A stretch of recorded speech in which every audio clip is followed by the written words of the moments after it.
Le Covid-19 est devenu le prétexte à toutes les dérives du pouvoir. Voilà près d'un an que le gouvernement n'a de cesse de restreindre nos libertés. Depuis le début, nous sommes chaque jour à vos côtés pour vous livrer une information honnête, sans conflit d'intérêts et soucieuse de vos libertés. Cette semaine, le Premier ministre a proposé un projet de loi pour institutionnaliser l'état d'urgence. Les objectifs n'ont jamais été aussi clairs. Contraindre les Français à obéir, accepter l'isolement, le confinement, la domestication et même bientôt la vaccination, enfin la thérapie génique, sur laquelle nous n'avons aucun recul. Face à ce pouvoir autoritaire, il nous faut frapper plus fort. Grâce à votre soutien et bien sûr grâce à vos dons, vous pouvez renforcer TV Liberté. Car je dois vous le dire, à l'heure où je vous parle, le budget de l'an prochain n'est pas encore assuré.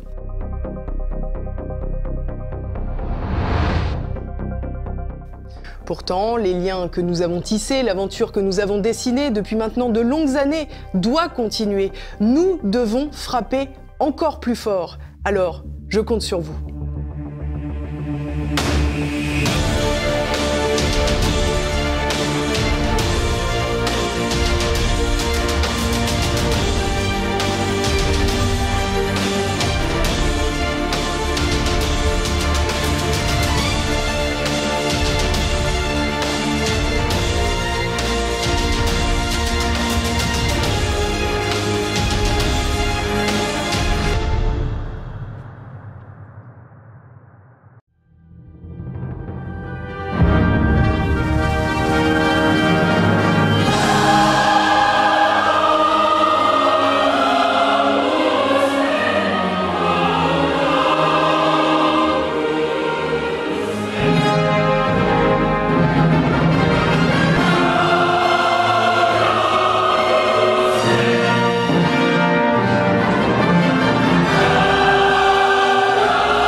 Bonjour chers amis téléspectateurs, très heureux de vous retrouver à nouveau pour une nouvelle édition de Terre de Mission dans la joie de Noël.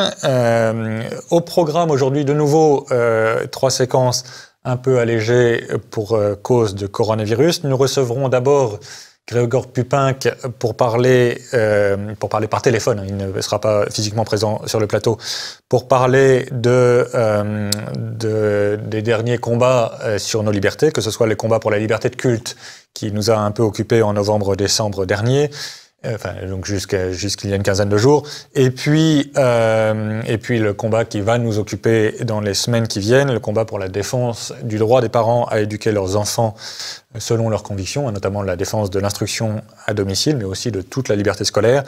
Voilà, nous allons parler ensemble de ces combats pour les libertés qui sont fortement remises en cause par l'État. Deuxième séquence, je vous proposerai, comme souvent je le fais pendant ces temps un peu particuliers, ce temps un peu troublé de confinement ou de couvre-feu, je vous proposerai quelques pistes de lecture, des recensions d'ouvrages qui m'ont semblé intéressants ces dernières semaines. Et enfin, nous recevrons de nouveau Guillaume d'Alençon, donc toujours le directeur de l'association Life, qui aide les familles à être unies, à travailler ensemble, notamment le dialogue entre le mari et la femme. L'association, donc avec Guillaume d'Alençon, nous allons de nouveau parler d'œcuménisme, mais en particulier de ce qui a été des réels progrès au cours des dernières décennies et ce qui bloque encore.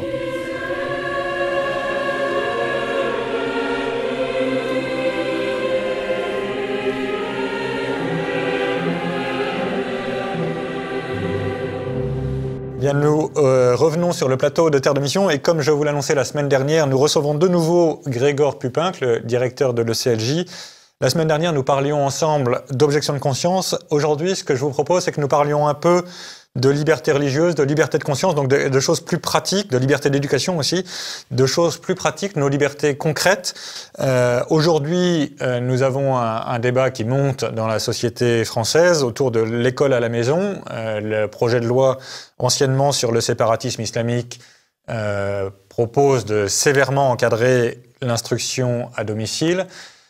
J'imagine que c'est des questions que le CLJ a beaucoup pratiquées ailleurs en Europe. Comment vous voyez les choses, Gregor ?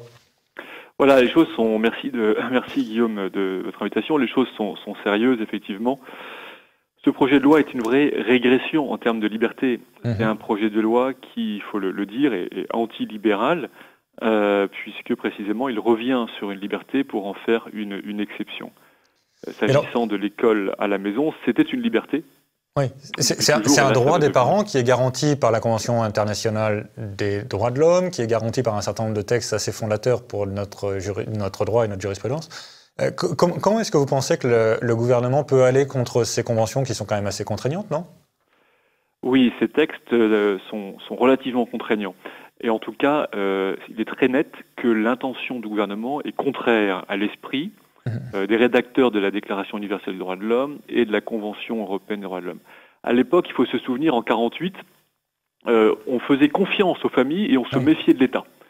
On était dans une époque libérale et on estimait que défendre la liberté des familles, c'était finalement la meilleure façon de défendre la liberté des pays contre les dérives totalitaires ou étatistes des gouvernements.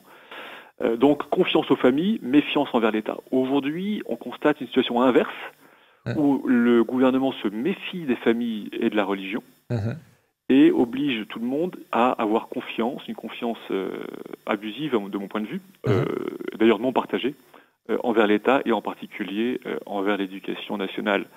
Donc très nettement, nous sommes dans un renversement de perspective, un renversement qui est illibéral ou antilibéral, puisque précisément il supprime une liberté, la liberté éducative des parents, la liberté d'instruire leurs enfants à domicile, par un régime d'exception.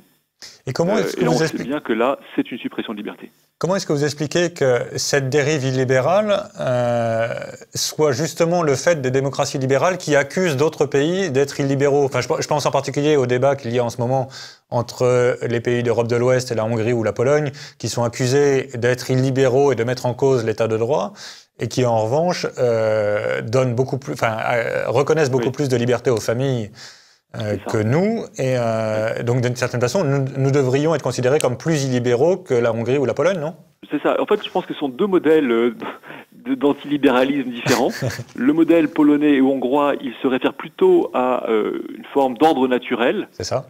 Société subsidiaire et organique et naturelle qui renforce les corps intermédiaires et en particulier la famille, tandis que le modèle français républicain est beaucoup plus étatiste. Sûr. Mais il faut bien avoir à l'esprit que la tradition républicaine étatiste et anti-religieuse n'est pas du tout libérale. Ça, c'est clair. Voilà, donc ce sont deux formes d'antilibéralisme différentes, mais je pense que la forme française, celle à laquelle nous sommes confrontés, à certains égards, elle est justifiée évidemment par la menace islamiste, mais elle est fortement disproportionnée. Oui, et puis même par rapport à la menace islamique, moi, j'avoue que je ne suis pas absolument... Dieu sait que je ne suis pas du tout un grand soutien de l'islam radical, ou de l'islam tout court d'ailleurs, mais il y a quand même quelque chose d'un peu paradoxal. Ce que nous reprochons à l'islam, c'est, de mon point de vue en tout cas, c'est précisément de violer à certains égards la loi naturelle, en mésestimant l'humanité des mécréants, comme ils disent, ou en mésestimant l'humanité de la femme, en mésestimant la puissance de la conscience de choisir la vérité. Et donc, ce que nous sommes fondés à leur reprocher, c'est le refus de la dignité de la femme, c'est le refus de la dignité des non-musulmans, c'est le refus de l'apostasie. C'est ce genre de questions, nous pouvons sérieusement les mettre sur la table, alors que je ne vois pas du tout de quel droit nous imposerions à des parents musulmans d'éduquer leurs enfants dans autre chose que leur propre foi. Vous avez tout à fait raison. Il y a la question de la cohérence entre les valeurs et la religion qui se pose s'agissant de l'islam en particulier. J'aime bien me souvenir de l'exemple de saint Thomas d'Aquin. Absolument, c'est à ça que je pensais en disant ça, oui, tout à fait. Voilà, qui, vous savez, donc au XIIIe siècle, était interrogé sur le statut des enfants nés de parents infidèles, en particulier des enfants issus de familles juives. La question était de savoir si le bien des enfants, le bien supérieur des enfants, justifiait qu'ils soient baptisés contre la volonté de leurs parents. Ouais. Et donc, il faut bien comprendre que le salut éternel, c'est quand même pas une mince affaire. Absolument. Et donc, priver un enfant du baptême, c'est quand même très grave. Et saint Thomas d'Aquin a estimé que non, les droits naturels, les premiers des parents, doivent être respectés. C'est ça. Et on ne peut pas viser un bien supérieur en violant les biens inférieurs, bien sûr. Un bien inférieur, en violant, en causant une injustice. La grâce n'abolit pas la nature, c'est vraiment le principe de fond. Exactement, et les deux biens doivent être ordonnés les uns aux autres. Et voilà, donc très simplement, c'est une question qui revient aujourd'hui, et là on a l'impression que la République ne suit pas l'enseignement de saint Thomas, et ferait mieux quand même de se souvenir que les parents, le bien de l'enfant ne doit pas entrer en conflit avec ses parents. La République ne doit pas opposer les enfants à leurs parents. Absolument. Et là, c'est tout ce à quoi nous sommes confrontés. Absolument. Et alors, dans les autres débats que nous avons en ce moment sur les libertés, il y a eu ce grand débat qui risque de rebondir à la rentrée sur la liberté de culte. Là aussi, l'État s'est arrogé une puissance de législation cultuelle qui était absolument extravagante, enfin de mon point de vue en tout cas. Et en particulier imposer cette jauge, comme on dit dans les médias, de 30 personnes, quelle que soit la taille de l'Église, était manifestement complètement disproportionné là aussi. On ne reproche pas à l'État de légiférer sur des questions comme la crise sanitaire, on lui reproche de légiférer de façon disproportionnée en violant des droits vraiment fondamentaux. Et donc vous avez été un peu en première ligne aussi sur ces questions-là. Comment vous voyez le bilan de cette première confrontation ? Bon, je pense que le bilan pour l'Église catholique a été positif parce qu'on a vu cette magnifique levée de plus de 60 mobilisations, manifestations spontanées à travers la France. Donc en cela, c'était très positif et une très belle chose.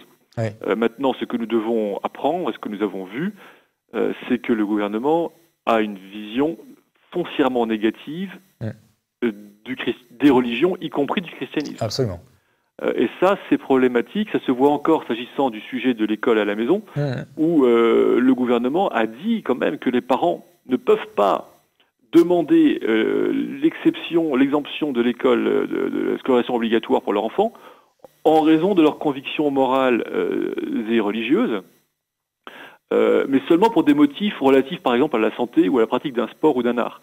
Alors même que les textes internationaux prévoient exactement l'inverse. Oui, absolument. Ça veut dire que la CEDH, la Convention européenne, la Déclaration universelle dit l'État doit respecter le droit des parents d'éduquer leurs enfants conformément à leurs convictions religieuses et philosophiques. Donc, et même les fondateurs de la République, je pense à Jules Ferry en particulier, mais qui ont beaucoup poussé à la normalisation du service public de l'instruction.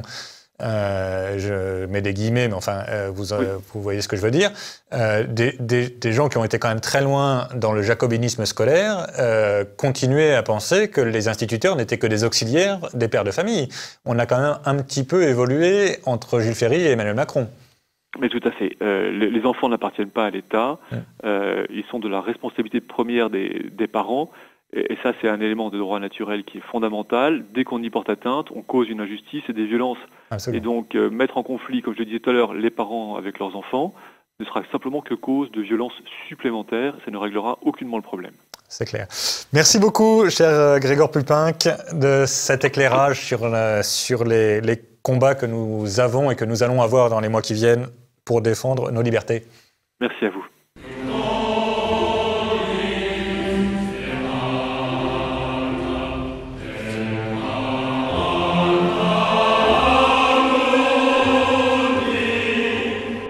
Et nous revenons sur le plateau de Terre de Mission et je vous propose, comme je le fais souvent pendant ce temps de confinement ou de couvre-feu, je vous propose quelques pistes de lecture des recensions d'ouvrages que j'ai lus ces dernières semaines et que je pense vous pourriez trouver vous aussi intéressants. Le premier ouvrage que je voudrais vous proposer, c'est le troisième opus de L'Oraison pour tous. On a reçu déjà plusieurs fois, et je pense qu'on le fera dès que nous serons sortis de cette assignation à résidence, Arnaud de Beauchef qui a publié donc L'Oraison pour tous à l'école de la Sainte Trinité, L'Oraison pour tous, école de transformation du chrétien, et qui maintenant propose un troisième volume, Le chrétien à l'école du maître en humanité, le maître en humanité étant évidemment notre Seigneur Jésus-Christ. C'est comme les opus précédents, c'est ce petit livre, C'est très facile à lire et très profond, très stimulant. Ça prend aux sources de la tradition spirituelle latine, bien sûr, hein, puisque Arnold Bocheff est enraciné dans la tradition latine. Mais par ailleurs, il a une connaissance assez profonde de la tradition spirituelle orientale aussi. Et je trouve que ça donne une couleur, une saveur très particulière à ces réflexions sur l'oraison. Et donc, voilà, comme les précédents, je ne saurais trop vous conseiller de lire L'oraison pour tous, le 3e volume, Le chrétien à l'école de l'humanité. C'est un petit livre qui fait 167 pages, qui est paru aux éditions Nunciavit, comme les précédents, et qui coûte 12 €. Deuxième ouvrage de Philippe Arnon. Alors Philippe Arnon est un auteur qui pour l'instant écrit surtout des ouvrages d'opposition à l'islam, pas uniquement mais principalement d'opposition à l'islam ou politique. Il a écrit L'urgence démocratique sur la question politique et plusieurs ouvrages de critique de l'islam, notamment l'Allemagne et le califat. Et là, il regarde le renouveau spirituel contemporain plutôt sous un angle positif, ce qui change évidemment complètement de coloration. Donc ça s'appelle La résurrection de Dieu, c'est paru aux Presses de la Délivrance. Et c'est un ouvrage qui propose de revenir à la spiritualité comme source des cultures. En particulier, il est très admiratif du travail qui se passe en ce moment en Russie et dans le monde slave, dans le monde de l'Est, de renaissance de l'orthodoxie, en particulier, pas uniquement, mais notamment de renaissance de l'orthodoxie, et de réappropriation des sources civilisationnelles. Donc pour la Russie, évidemment, des sources civilisationnelles de la Russie. Voilà, c'est un ouvrage qui, par ailleurs, il y a une superbe couverture d'Élisabeth Vigée-Lebrun, où on voit une jeune femme montée aux cieux. C'est vraiment la résurrection, magnifiquement illustrée. Philippe Arnon, La résurrection de Dieu aux Presses de la Délivrance, c'est un ouvrage de 149 pages qui coûte 18 €. Et puis, dernier ouvrage qui nous vient du chanoine de Guilbon, qui est un prêtre de l'Institut du Christ-Roi souverain prêtre, et qui vient de publier, on aura probablement l'occasion d'en reparler dans les mois qui viennent, qui vient de publier une magnifique enquête qui s'intitule « Les rois mages dans le mystère chrétien ». Les rois mages, évidemment, nous connaissons tous les rois mages, mais d'une certaine façon, un bon nombre d'entre nous voient ça un peu comme une belle légende, pas tout à fait historique. Et là, c'est très intéressant de se plonger dans l'enquête historique théologique, ce qu'il y a de vrai dans le mystère des rois mages, et surtout ce que le mystère des rois mages nous dit de la divinité du Christ, nous dit de notre soumission au roi des rois. Enfin bref, c'est une enquête absolument magnifique. Alors pour ne rien vous cacher, j'ai pas tout à fait fini de la lire, mais je suis en train de la lire et c'est un bonheur. Donc je ne saurais trop vous conseiller de partager ce bonheur, surtout qu'on est en pleine période, dans le temps de Noël. C'est le moment ou jamais de tourner les yeux vers la crèche et d'adorer le roi des rois dans l'humilité de la crèche. Donc chanoine Grégoire de Guilbon, Les rois mages dans le mystère chrétien, c'est paru chez Librim Concept, et c'est un livre qui fait 622 pages et qui coûte 29 €. Voilà, trois ouvrages, donc L'oraison pour tous, La résurrection de Dieu, Les rois mages dans le mystère chrétien. 3 ouvrages que j'ai lus ces derniers temps avec bonheur et que je vous conseille, chers amis téléspectateurs, de découvrir à votre tour.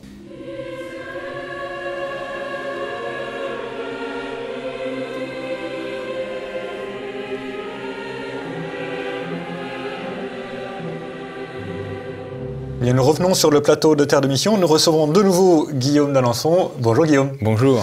Merci beaucoup d'avoir accepté de revenir pour continuer à parler. Donc la semaine dernière, nous parlions du livre que vous avez édité aux éditions Life sur les lettres d'un bénédictin à un frère orthodoxe.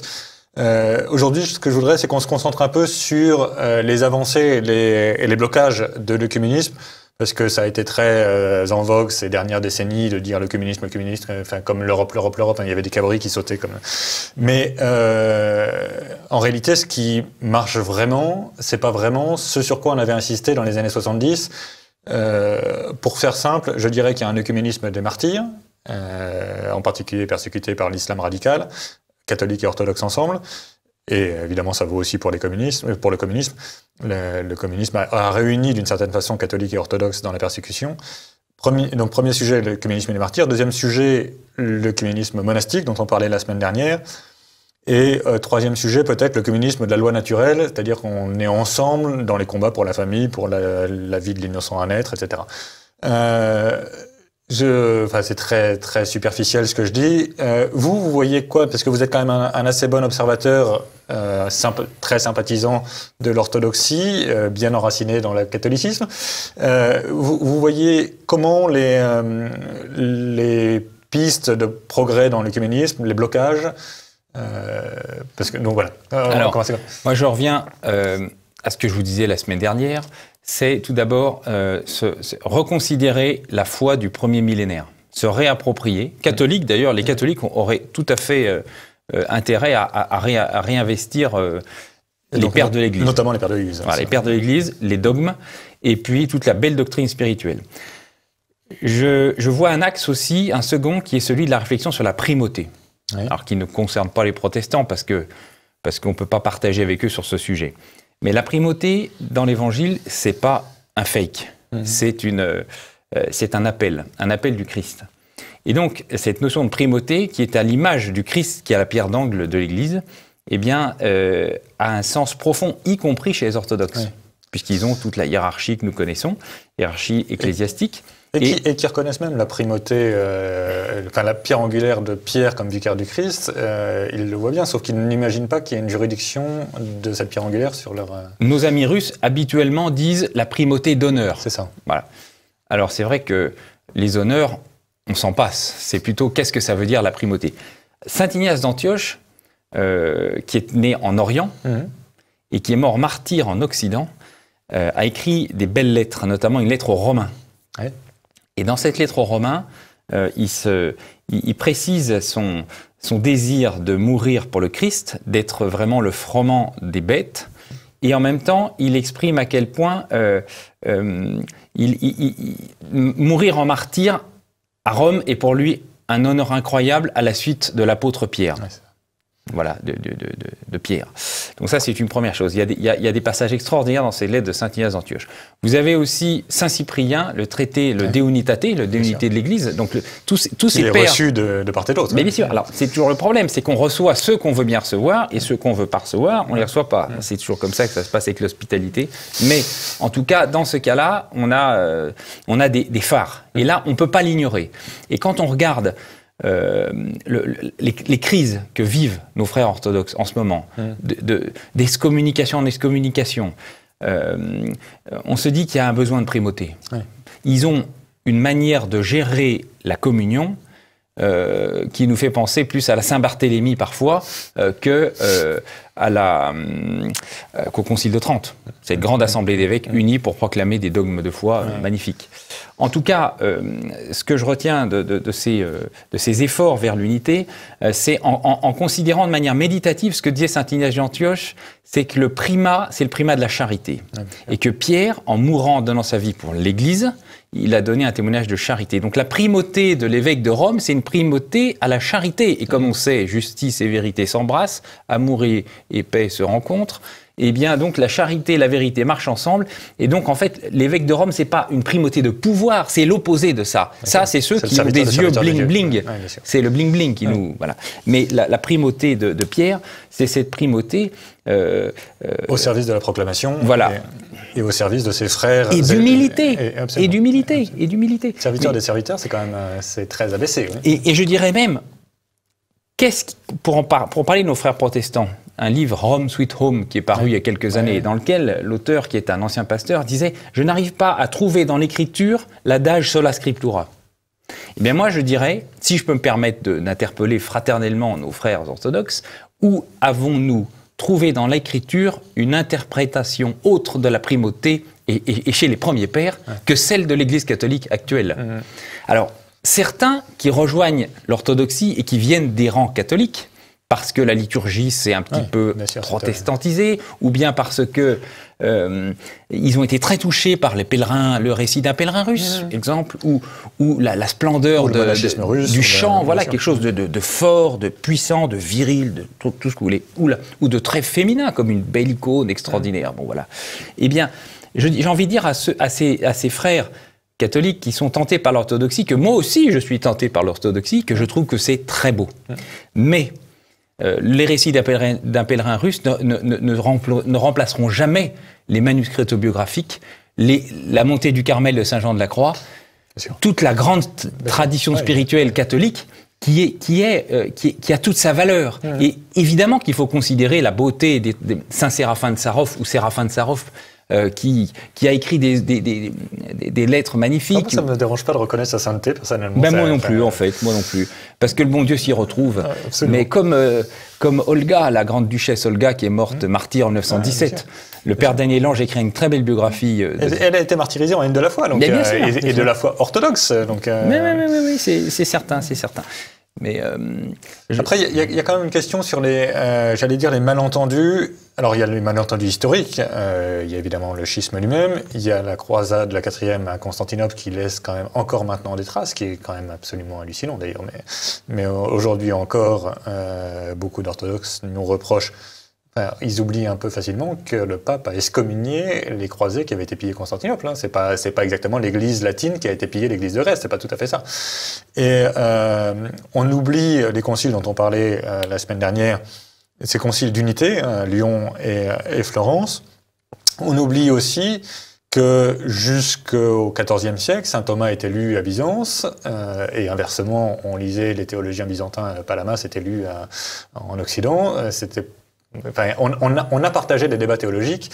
Et, alors, c'est des débats, ça peut être éventuellement musclé, éventuellement des désaccords, mais enfin, au moins, on partage, dans un cadre de même dogme, on partage un débat sur l'analyse du dogme. Ce que je trouve déjà un vrai progrès par rapport à l'indifférence qui a, hélas, prévalu un peu trop facilement.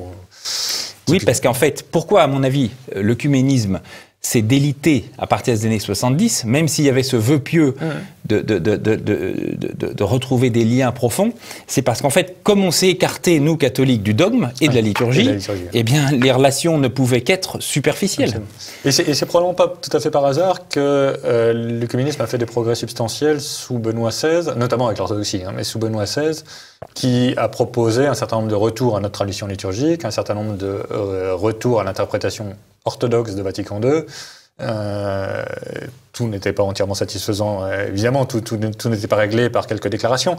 Enfin, on était sur une piste qui rendait compatible le débat avec les orthodoxes. Alors, le père Dimitri Smirnov, de regretter Vénéré Mémoire, qui est décédé il y a 2 mois maintenant, le président de la Commission pour la famille et l'enfance du patriarcat de Moscou, avait eu des paroles très fortes sur ce qu'il reconnaissait l'Église quand il rentrait dans un sanctuaire catholique et qu'il voyait des fidèles prier. D'accord. Il le dit ça.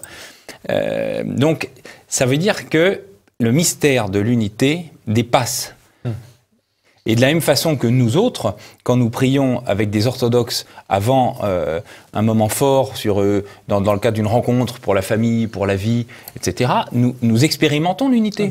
Et nous avons à recevoir d'eux. Parce que je pense qu'il y a une chose aussi importante à entendre, c'est comme on est 1 milliard et quelques de catholiques, et eux, ils sont 300 millions, il y a sans doute une disproportion qui rend les conversations un petit peu déséquilibrées. C'est forcé, c'est forcé. Et donc, des deux côtés, ça introduit une gêne. Mais je crois qu'il faut vraiment rejoindre cette prière du cœur, qui est celle de la grande tradition orthodoxe, et que nous retrouvons dans les textes de nos pères latins, qui est le lieu et le Sacré-Cœur, toutes les révélations, et ça je pense qu'il faut vraiment le signaler, toutes les révélations reconnues à Parelmonial, en Pologne avec Sœur Faustine, et même à Notre-Dame-du-Lot, lorsque le Christ en croix apparaît au même moment que Parelmonial à Benoît-Tranquerel, eh bien c'est le mystère de l'amour. Et les orthodoxes ont touché vraiment de manière très proche cette réalité du mystère de l'amour, dans cette appropriation de la prière du cœur. Mais je dirais que ce qui a un peu abîmé nos relations ces dernières années, c'était ces derniers siècles aussi, c'est d'abord une méconnaissance, oui, mais aussi peut-être une mauvaise compréhension du concept de nation, d'église nationale. C'est vrai que les Slaves ont cet attachement à la nation que nous pourrions avoir un peu plus, soit dit en passant, mais qui parfois peut donner l'impression que la nation est supérieure. Oui, peut instrumentaliser l'Église. Voilà. Comme on l'a vu d'ailleurs dans l'Église gallicane à certains moments. Voilà, voilà. Et donc je pense que là, il y a quelque chose peut-être à... Il faut retrouver quelque chose de plus profond que la simple ferveur patriotique partagée avec un peu de vernis chrétien, etc. Et je dis pas que c'est le cas de tous les orthodoxes, bien évidemment, hein, parce que ça a pu être une tentation aussi dans le monde catholique à une époque, en 14, etc. Voilà. Merci beaucoup, cher Guillaume d'Alençon. Nous arrêtons ici cette émission et la semaine prochaine, ce sera Jean-Pierre Mogendre qui animera l'émission. Nous nous retrouvons, nous, dans 3 semaines et d'ici là, que Dieu nous garde et passez de saintes fêtes de Noël, de la Sainte Famille et bonne entrée en 2021.